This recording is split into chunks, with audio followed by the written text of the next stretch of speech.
पश्चिम बंगाल चुनाव के वोटों की गिनती को लेकर एक बेहद ही दिलचस्प और नाटकीय कानूनी लड़ाई छिड़ गई है। बंगाल की राजनीति हमेशा से सुर्खियों में रहती है, लेकिन इस बार मामला कुछ अलग है। ये सिर्फ कोई आम बूथ स्तर का झगड़ा नहीं है, बल्कि पूरा मामला सीधे देश की सर्वोच्च अदालत तक पहुंच गया है। ये एक ऐसा घटनाक्रम है जो चुनावी प्रक्रियाओं और कानूनी दांवपेच को समझने के लिए एक बहुत बड़ा केस स्टडी बन गया है। तो चलिए गहराई से समझते हैं कि आखिर बंगाल के वोटों की गिनती का ये मामला चुनाव आयोग की सामान्य प्रक्रियाओं को पार करके सीधे सुप्रीम कोर्ट क्यों पहुंच गया। आमतौर पर तो ऐसे चुनावी विवाद स्थानीय स्तर पर या हाई कोर्ट में सुलझा लिए जाते हैं, लेकिन जब कोई मामला सीधे सुप्रीम कोर्ट की चौखट पर पहुंचता है तो इसके कानूनी मायने बहुत गहरे हो जाते हैं। ये अब सिर्फ हार जीत का सवाल नहीं बचा है, बल्कि चुनाव आयोग के अधिकार और सुप्रीम कोर्ट के विशेषाधिकारों के बीच संतुलन का एक बहुत बड़ा संवैधानिक मुद्दा बन गया है। इस पूरे कानूनी लड़ाई की टाइमलाइन को अगर देखें तो ये काफी आक्रामक रही है।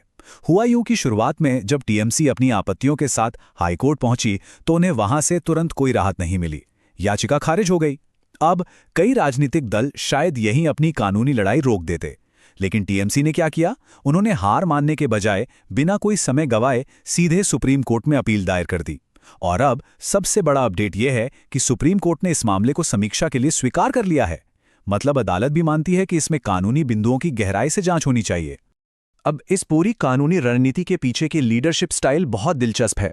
सोचिए, एक व्यक्ति जो पिछले 15 सालों से राज्य का मुख्यमंत्री है, जिसके पास पूरी प्रशासनिक ताकत है, वो इस विवाद में कितनी गहराई से और सीधे तौर पर शामिल है।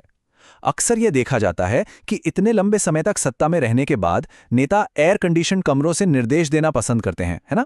लेकिन यहां तस्वीर बिल्कुल अलग है। ये स्पष्ट रूप से ममता बनर्जी की हैंड्स ऑन लीडरशिप, यानी सीधे मैदान में उतरकर मोर्चा संभालने की रणनीति को दिखाता है। और इस हैंड्स ऑन अप्रोच को साबित करने के लिए स्रोत से एक बेहद हैरान करने वाला वाकया सामने आता है। स्रोत बताते हैं कि ममता बनर्जी रात के 12 बजे तक, जी हां, लगातार 4 घंटे एक साधारण सी प्लास्टिक की कुर्सी पर बैठी रहीं। ये कोई आम राजनीतिक गतिविधि नहीं है।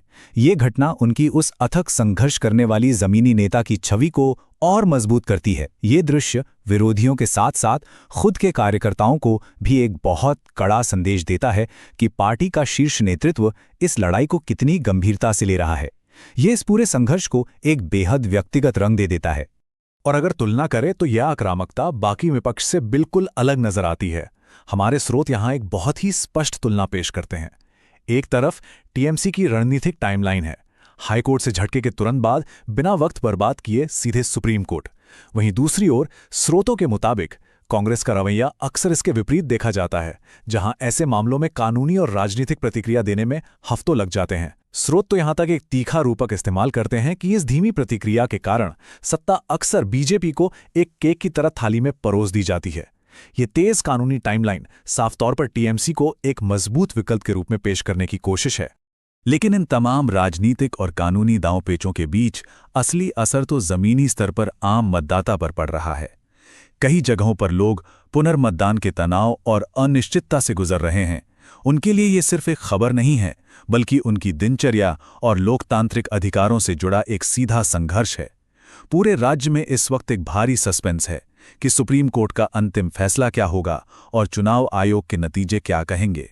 इस अनिश्चितता ने जैसे सब कुछ रोक सा दिया है और हर किसी की नजरें सिर्फ एक ही तारीख पर टिक गई हैं, आने वाली 4 तारीख।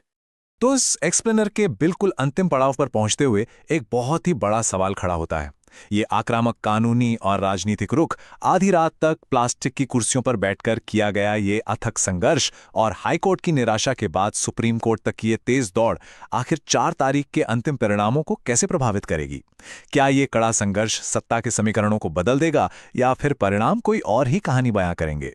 ये एक ऐसा हाई स्टेक मामला है जो भारतीय राजनीति में एक नया अध्याय जोड़ सकता है।